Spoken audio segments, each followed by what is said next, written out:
నందమూరి బాలకృష్ణ గారు మాట్లాడతారు.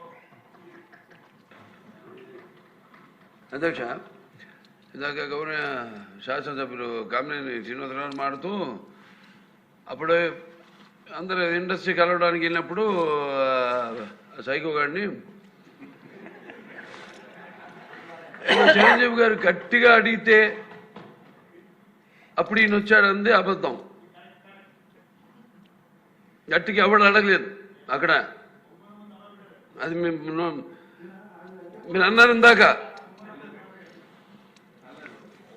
ఏదో గట్టిగా అడిగితే ఈయన వచ్చాడు మళ్ళీ కలవడానికి, లేకపోతే ఏదో సినిమాటోగ్రఫీ మినిస్టర్ని కలవమన్నారు అని. ఏంటంటే ఐ డినై దిస్ అండి. అవి మిగతా ఓకే, అవమానించడం ఆయన ఓకే. ఏదో ఆయన పెద్ద గట్టిగా చెప్తే ఆయన దిగి వచ్చాడంట కలవడానికి, లేకపోతే సినిమాటోగ్రఫీ మినిస్టర్ని కలవమన్నా అంట. మనం కూడా నాకు ఇన్విటేషన్ వచ్చింది ఇక్కడ ఫిల్మ్ డెవలప్మెంట్ ఒక లిస్ట్ తయారు చేయమని. నాది 9వ పేరు వేశారు. అది ఎవరో ఈయన నేను అడిగాను కూడా, దుర్గేష్ గారిని కూడా అడిగాను, గౌరవ సినిమాటోగ్రఫీ మంత్రి కూడా అడిగాను నేను, ఎవడో అడిగేసిందని. The respect a human being, even be opposition or us. 9వ పేరు వేశారు. ఇదే అదేదో గట్టిగా ఎవడు అడిగాడు, గట్టిగా అడిగితే పంపించారు లోపలికి, వచ్చాడు ఈడు కలవడానికి. Sorry, I want to clarify this. No, very good, sir. Nonsense. గౌరవనీయ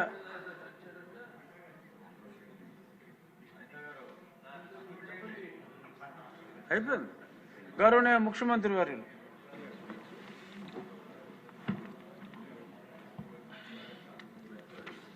అధ్యక్ష,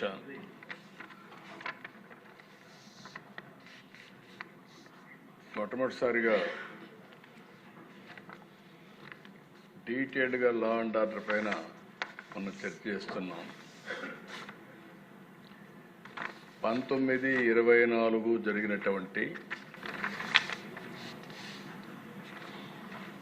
హ్యూమిలియేషన్, జైలుకు పోయిన వాళ్ళు, తప్పుడు కేసులు పెట్టించుకున్న వాళ్ళు, రాష్ట్రాన్ని వదిలిపెట్టిపోయిన వాళ్ళు ఒక్కరు కాదు అధ్యక్ష. ప్రజాస్వామ్యాన్ని కాపాడాలి అని మాట్లాడిన వాళ్ళందరూ కూడా బాధితులే. ఈరోజు ఇక్కడ స్పీకర్ గారు ఉన్నారు. ఆయన్నైతే నాకు బాగా జ్ఞాపకం, అయ్యన్న పాత్రుడు గారిని. కడాన ఆయన పైన పెట్టిన కేసు అటెంప్ట్ టు రేప్. ఈ వయసులో ఆయన పైన దట్ ఈస్ ది ట్రీట్మెంట్.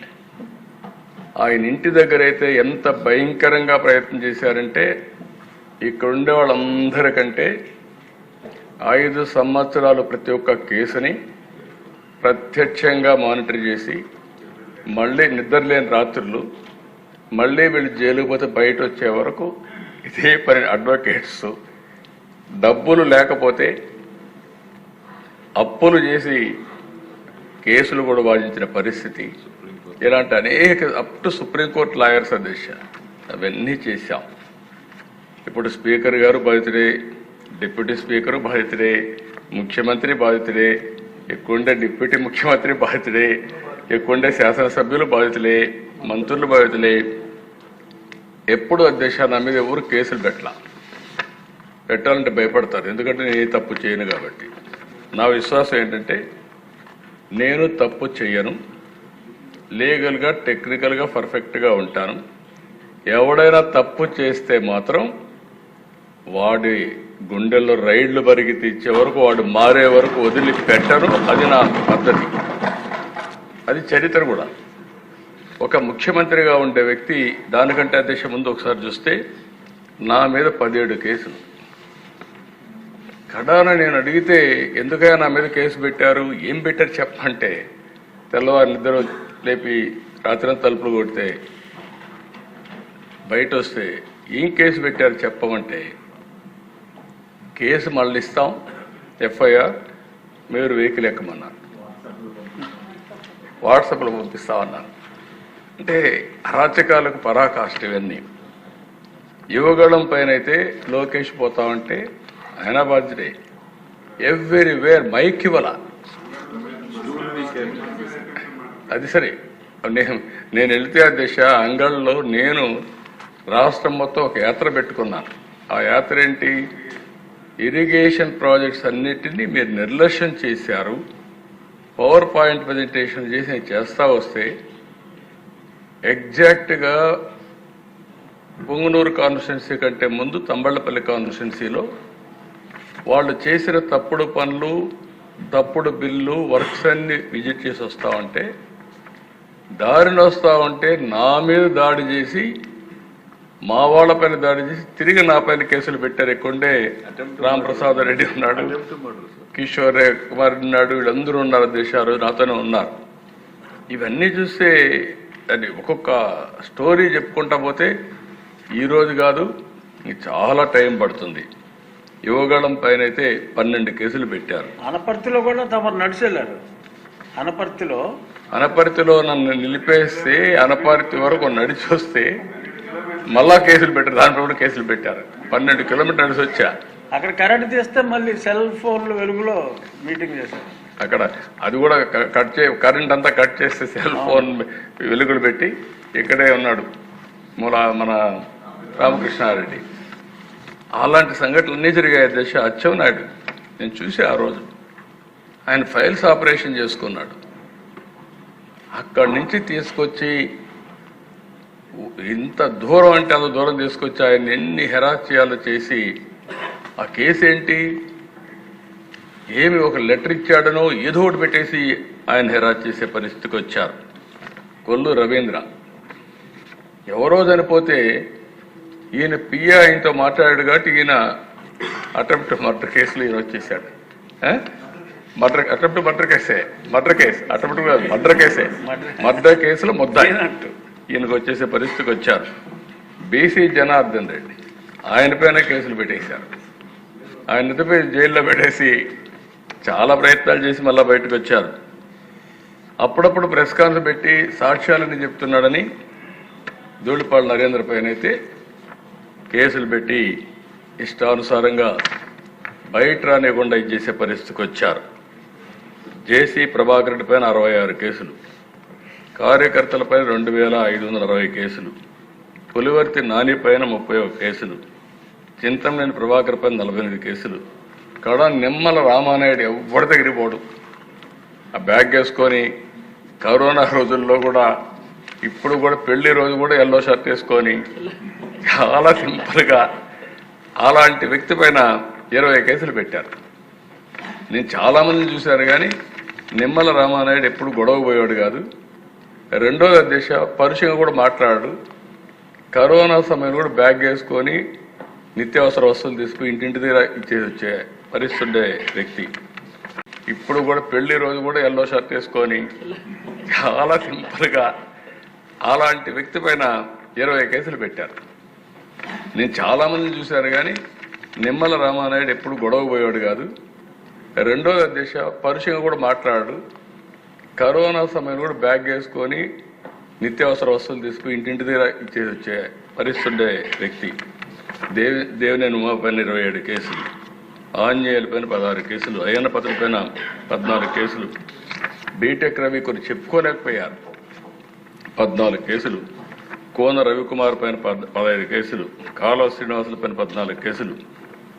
ఇక సరే మిమ్మల్ని అయితే చాలా ఎట్లా చేశారో ప్రపంచానికి అంత తెలుసు. ఆ రోజు మీరు లోపలున్న ఆ రాత్రి అంతా నాకు నిద్ర లేని పరిస్థితి. ఈ విధంగా మిమ్మల్ని కాపాడుకోవాలి. ఇంట్లో వాళ్ళకి మీరే ధైర్యం చెప్పారు. మా ఇంట్లో వాళ్ళకి మీరే ధైర్యం చెప్పారు. మీ ఇంట్లో వాళ్ళది ఏది చెప్పి మిమ్మల్ని కాపాడుకోవాలి కదా. మేము అడ్వకేట్తో మాట్లాడుకున్నాం. ఏంటి పరిస్థితి? అగమ్య గోచరం. హైకోర్టు, మళ్ళీ ఇక్కడ కోర్టు, సుప్రీంకోర్టు, ప్రతి ఒక్క కోర్టుతో సమన్వయం చేసుకుని ఎట్లా కాపాడుకోవాలో కాపాడుకోవడం కోసం నెక్స్ట్ డే జైలు కూడా పంపించారు కదా మిమ్మల్ని. కొట్టిన తర్వాత కూడా జైలుకి పంపించేసి మళ్ళీ అప్పుడు రాకపోతే ఆ జైల్లోనే ఏదో చేసి అనుకుంటే పెద్ద ప్రయత్నాలు చేసి అక్కడి నుంచే కదా మీకు సాయంత్రానికి మీకు ఆర్డర్స్ తెప్పించి హైదరాబాద్ మిలిటరీ హాస్పిటల్ పంపించి అక్కడ చెక్ చేస్తే మొత్తం వాస్తవాలన్నీ బయట పెట్టి అక్కడి నుంచి మీకు బెయిల్ ఇచ్చే పరిస్థితి, బయట వచ్చే పరిస్థితికి వచ్చారు. అది ఒక భయంకరమైనటువంటి పరిస్థితులు. ఒక్కొక్కరినైతే జేసీ ప్రభాకర్ని 45 సార్లు అరెస్ట్ చేశారు, చింతన ప్రభాకర్ని 15 సార్లు అరెస్ట్ చేశారు, అచ్చెన్నాయుడిని అరెస్ట్ చేశారు, కొల్లు రవీంద్ర, బీసీ జనార్దన్ రెడ్డి, ఉమా, ధూళిపాళ అందరినీ. అంటే ఇక్కడ మనం సభ్యులుగా అర్థం చేసుకోవాల్సింది కొన్ని ఇండస్ట్రీస్ కూడా ఒక పక్క రాష్ట్రంలో మీ మీద కడాన మీరు చూస్తే ఎంత భయంకరంగా జరిగాయంటే రాజధాని అమరావతి రైతులు మహిళా రైతులు ఎన్ని అసభ్యకరమైన కేసుల దేశ కడాన డ్రోన్స్ ఎగరేశారు వాళ్ళ బాత్రూముల పైన. దానికంటే భయంకరమైన సంఘటన ఒకటి ఉండదు. అలాంటి సంఘటనలు చూసాం. వాళ్ళు న్యాయస్థానం టు దేవస్థానం ఒక ప్రోగ్రాం పెట్టుకుంటే ఆ ప్రోగ్రాం జరగనీయకుండా చేయడం కోసం ఎక్కడ చూసినా అటాక్ చేసి నడి రోడ్లో కూర్చొని భోంచేశారు. చిన్న చిన్న సత్రాలు కానీ కమ్యూనిటీ హాల్స్ కానీ మ్యారేజ్ హాల్స్ ఇవ్వకపోతే రోడ్డు మీద మట్టిలో కూర్చొని భోంచేసిన సందర్భాలు అవన్నీ. కడాన వాళ్ళు ఈ పక్కన శ్రీకాకుళం వరకు యాత్ర పోవాలనుకుంటే కడాన పోనీయకుండా ఈస్ట్ గోదావరిలోనే అంతర్వేది దగ్గరనే స్టాప్ చేస్తే తిరిగి నేనే వాయిదా వేసుకోమనే పరిస్థితి. మీరు పోలేరు, ఇంకా ఎక్కువ law and order problem create చేస్తారు, మీరు కొంచెం వాయిదా వేయమని చెప్పే పరిస్థితికి వచ్చాం. ఇలాంటివి అరాచకాలు ఒకటి కాదు దేశ ఇండస్ట్రియలిస్టులు ఎంతమంది పారిపోయారు. ఈవెన్ కడానైతే మా జయదేవ్ అయితే పోటీ చేయలేదు. ఈజీగా గెలిచే వ్యక్తి వీళ్ళు చేసిన హెరాస్మెంట్. ఒక పక్క ఇండస్ట్రీ, ఇంకొక పక్క పాలిటిక్స్ వస్తే ఇండస్ట్రీ వదులుకోవాలి. ఎన్నో సంవత్సరాలు కష్టపడి సాధించిన ఇండస్ట్రీని వదులుకోలేక కడాన నాకు ముందే చెప్పాడు నేను పోటీ చేయనండి అంటే, సరే ఎవరికి చెప్పొద్దు నువ్వు అనవసరంగా, అవసరమా ఆలోచన ధైర్యం అంటే, లేదు సార్ ఇప్పుడు మా మీద ఆధారపడే ఉంది ఇండస్ట్రీ, ఇలాంటప్పుడు దెబ్బతింటే కరెక్ట్ కాదని చేసి చెప్పే పరిస్థితికి వచ్చా. కడాన దేశ సింగపూర్ గవర్నమెంట్ మీద, సింగపూర్ గవర్నమెంట్ ఉండే సభ్యులందరూ గుర్తుపెట్టుకోవాలి, ప్రపంచంలో మోస్ట్ రెస్పెక్టబుల్ గవర్నమెంట్ ఏదైనా ఉందంటే సింగపూర్. ఒకప్పుడు ట్రంప్, నార్త్ కొరియా కిమ్, ఎక్కడ నార్త్ కొరియా కిమ్ అనుకుంటాను, ఇద్దరికి చర్చలు పెట్టాలంటే ఎక్కడ పెట్టాలంటే సింగపూర్లో పెట్టారు. అలాంటి కంట్రీ మీద ఆరోపణలు చేసి కడాన దేశ వాళ్ళైతే ఇప్పుడు కూడా రాలేదు. కనీసం నేనేమంటున్నానంటే దేశ వాళ్ళ మీద నాకు ఒక నమ్మకం. ఆ రోజు లీ క్వాన్ యూ ఉన్నాడు. Lee Kuan Yew was the author of Singapore economy. నేను ఆయనతో క్లోజ్గా ఉండేవాళ్ళం. ఆయన పిఎంగా అయిన తర్వాత సీనియర్ మినిస్టర్గా ఉన్నప్పటి నుంచి వాళ్ళు ఏ విధంగా ఎంత రెస్పెక్టబుల్గా ఉంటారు. నేను పోయినప్పుడు ఇవన్నీ చూసిన తర్వాత చాలా గౌరవం ఇచ్చి హైదరాబాద్ డెవలప్మెంట్కి సహకరించారు. నేను ఒకసారి అపోజిషన్లో ఉన్నప్పుడు సింగపూర్కి వెళ్ళి, అధికారంలో ఉన్నప్పుడు సింగపూర్ మొత్తం నైట్ క్లీనింగ్ ఎట్లా చేస్తారో చూసి దేశంలో మొట్టమొదటిసారిగా హైదరాబాద్లో నైట్ క్లీనింగ్ ప్రవేశపెట్టిన గవర్నమెంట్ ఆ రోజు తెలుగుదేశం గవర్నమెంట్ అని చెప్పి కూడా నేను తెలియజేస్తున్నాను. ఆయన ఎవరైనా పోతే ఆ దేశానికి ఎప్పుడన్నా కలిస్తే, నేను ప్రపంచంలో చాలా దేశాలు మా దగ్గరికి వస్తారు, వాళ్ళు వచ్చి ఇక్కడ షాపింగ్, ముస్తఫా షాపింగ్ మాల్ ఉంది, అక్కడ పోయి కొనుక్కుంటారు ఏదైనా వస్తువులు ఇవి, లేకుంటే ఇక్కడ ఈ బ్యూటిఫుల్ టూరిజం స్పాట్స్ ఉన్నాయి, 3-4 రోజులు ఉండిపోతారు. కానీ ఫస్ట్ టైం ఒక రాత్రంతా అధ్యయనం చేసి ఇండియాకి వెళ్ళి నైట్ క్లీనింగ్ ప్రవేశపెట్టిన ముఖ్యమంత్రి అని చెప్పి అందరికీ చెప్పేవాడు దేశాలు. నేను 2014లో ఆలోచించి ఒకప్పుడు నేను హైదరాబాద్ అభివృద్ధి చేయాలంటే ఫస్ట్ టైం నేను పోయిన దేశం అమెరికాకి వెళ్ళాను టెక్నాలజీ కోసం. 2014 వచ్చేటకుందికి నేను ఒక మాట చెప్పాను ఎలక్షన్లో, మీరందరూ గుర్తుపెట్టుకోరు. 2014లో రాజధాని లేదు, రాజధాని కడతాం, ఆ రాజధాని సింగపూర్కు సమానంగా ఉంటుందని నేను చెప్పాను. నన్ను నమ్మారు. ఆ నమ్మకం కోసం నేరుగా సింగపూర్కు పోతే సింగపూర్ గవర్నమెంట్ నేను చెప్పిన మాట పైన నమ్మి ఆ రోజు అధ్యక్ష క్యాబినెట్లో పెట్టి మాస్టర్ ప్లాన్ డీటెయిల్స్ అన్ని ఉచితంగా ఇవ్వడానికి ఆమోదించారంటే ఇది ప్రపంచంలో ఒక చరిత్ర అధ్యక్ష.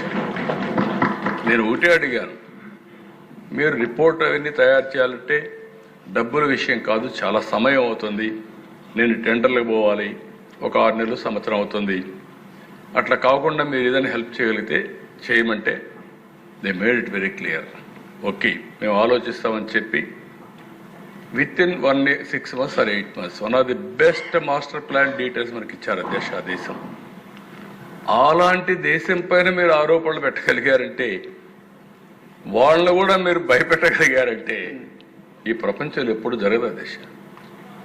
కడాన దేశ పీపీపీలు పవర్ సెక్టర్లో సోలార్, విండ్, ఈరోజు మనందరం చూస్తున్నాం. విండ్ వాడకుండా, పవర్ వాడకుండా 10,000 కోట్ల రూపాయలు, 9,000 కోట్ల రూపాయలు వాళ్ళకు డబ్బులు కట్టాం క్యాపిటల్ కాస్ట్ కింద.